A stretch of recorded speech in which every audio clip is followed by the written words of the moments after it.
वजीर आजम साहब से पूछना होगा कौम को कि उन्होंने किस हैसियत से जो लड़की जो पाकिस्तान के नजरिए के खिलाफ बातें करती हैं,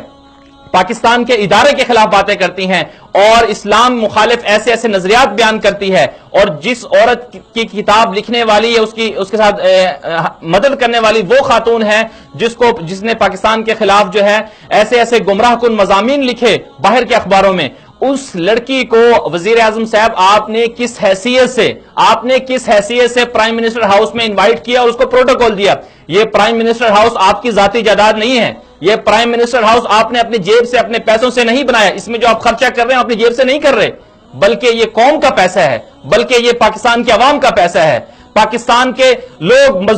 मजदूर सारा दिन दिहाड़ी मजदूरी करके पैसे कमाता है, उसके खून पसीने की कमाई आप इस तरह आजादी से उड़ा रहे हैं और ऐसे लोगों पर लगा रहे हैं जिनके ऊपर पाकिस्तान के अंदर मुकदमात दर्ज हैं। उसके ज़ियाउद्दीन जो उसका बाप है उसके ऊपर मुकदमात दर्ज हैं, वो तो मफरूर है अदालत का। और फिर मलाला ने इस्लाम के खिलाफ कितनी बातें की हैं और आप उनको प्रोटोकॉल दे रहे हैं, और उस पर जो अखराजात हो रहे हैं वो सब के सब पाकिस्तानी कौम जो गरीब मजदूरी करता है उसके खून पसीने की कमाई आप वहां पर बहा रहे हैं। वजीर आजम साहब आपको इस हवाले से गौर करना होगा, इस हवाले से चीफ जस्टिस साहब और पाकिस्तान के आर्मी चीफ साहब को भी नोटिस लेना होगा कि आखिर ऐसे लोगों को क्यों प्रमोट किया जा रहा है। और मीडिया के वो लोग जो ये कहते हैं कि मलाला पाकिस्तान की हीरो है, इसको जो ना माने वो बदनसीब लोग हैं, उन्हें भी ये बात सोचना होगी कि आप पाकिस्तान में रहते हो, पाकिस्तान पर आप किस तरह से ये